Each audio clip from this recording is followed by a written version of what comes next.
امریکہ کی بات کر لیں اور آپ کو بتائیں کہ کرونا پالیسی میں مکمل ناکامی کے بعد صدر ٹرمپ پر سیاسی مفادات کے لیے ملک میں نسلی فسادات کرانے کا الزام لگ رہا ہے اور سیاہ فام شخص کے قتل کے خلاف امریکہ بھر میں مظاہرے جاری ہیں اور رائٹس پورے ہوئے وہاں تو، اور کئی ریاستوں میں کرفیو کے باوجود سیاہ فام شخص کے قتل کے خلاف امریکہ کے obviously بہت سے رائٹس وغیرہ ہو رہے ہیں. کئی شہروں میں احتجاج ریلیاں اور مارچ جاری ہے. مظاہرین رکاوٹیں اور جنگلے گرا کر وائٹ ہاؤس کے قریب پہنچ گئے. حفاظتی اقدامات کے طور پر صدر ٹرمپ کو زیر زمین بنکر پہنچا دیا گیا. اتنے حالات خراب ہوئے. پولیس پر حملے، ہنگامے، جلاؤ گراؤ کے بعد 15 ریاستوں میں ہزاروں نیشنل گارڈز کا گشت جاری ہے. کچھ ریاستوں میں کرفیو بھی لگا دیا گیا ہے. سینکڑوں مظاہرین گرفتار ہو چکے ہیں. امریکی صدر ڈونلڈ ٹرمپ نے جارج فلوئڈ کی موت کو سانحہ قرار دیتے ہوئے مظاہرین کو خبردار کیا ہے کہ وائٹ ہاؤس میں داخل ہونے کی کوشش کی تو خونخوار کتوں اور جدید ہتھیاروں سے لیس اہلکاروں کا سامنا کرنا پڑے گا. پتہ نا کہ وہ ٹھیک ٹھاک قسم کی مطلب کیٹیگوریکلی دھمکیاں دے دیتے ہوتے ہیں اور یہ تاثر بڑھ رہا ہے. آپ کو یہ بھی بتا دیں کہ ٹرمپ نے سیاسی فائدے کے لیے نسلی فسادات کا سہارا لیا ہے. اب تو ٹائم ول ٹیل کہ ایکچولی یہ ایسا ہوا ہے کہ نہیں. عادل نجم نے ہمیں یو ایس سے جوائن کیا، ان سے بھی پتہ کر لیتے ہیں. عادل نجم صاحب یہ بتائیے گا کہ ایک شخص کے قتل کے بعد امریکہ میں جو احتجاج اور ہنگاموں کا سلسلہ شروع ہوا ہے، بجائے اس کے کہ صدر ٹرمپ اسے کنٹرول کرے، وہ تو لگتا ہے کہ اسے ہوا دے رہے ہیں، وہ تو اور بڑھا رہے ہیں اپنے سٹیٹمنٹس کے ساتھ. تو کیا سیاسی طور پر اس کا فائدہ اٹھانا چاہتے ہیں وہ، یا اس کا نقصان ہوگا؟ کیا دیکھتے ہیں آپ؟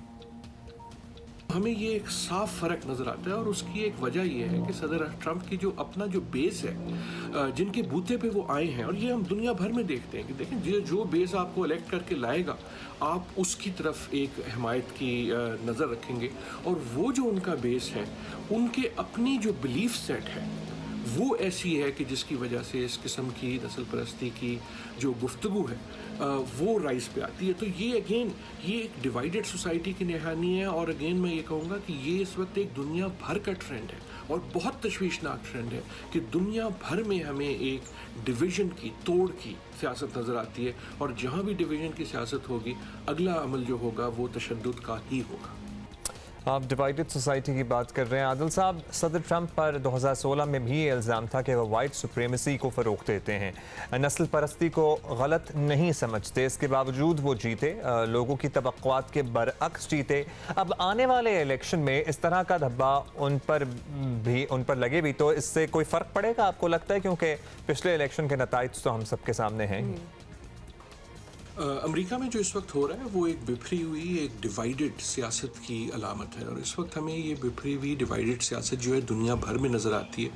اور صدر ٹرمپ جو ہیں وہ خصوصاً اس بکھری ہوئی ڈیوائیڈڈ سیاست کے نتیجے میں آئے ہیں. تو وہ ان کا جو ہمیں عمل نظر آ رہا ہے وہ وہی نظر آ رہا ہے جو پہلے بھی پچھلے 3 سال میں نظر آیا ہے. اور وہ یہ ہے کہ وہ اس پہ آگ ڈالتے ہیں کیونکہ ان ڈیوائیڈڈ سیاست سے ہی وہ پیدا ہوئے ہیں، اس کی وجہ سے پیدا ہوئے ہیں. ان کی جو سپورٹ بیس ہے، ان کے جو حمایتی ہیں، وہ بھی اس ڈیوائیڈڈ سیاست کی وجہ سے آتے ہیں.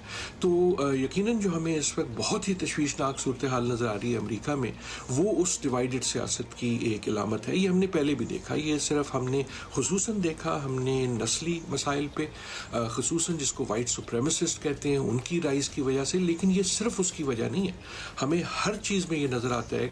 عادل نجم صاحب تھوڑا سا ہٹ کے یہ بھی بتا دیجئے کہ صدر ٹرمپ اور امریکی حکومت نے جس طرح کرونا کے معاملے کو ہینڈل کیا، اس پر پوری دنیا میں سوال اٹھ رہے ہیں. ایک تاثر یہ ہے کہ امریکہ کرونا سے نمٹنے میں ٹوٹلی ناکام رہا ہے. تو کیا امریکہ کے اندر بھی ایسا ہی تاثر ہے؟ یہ بتائیے.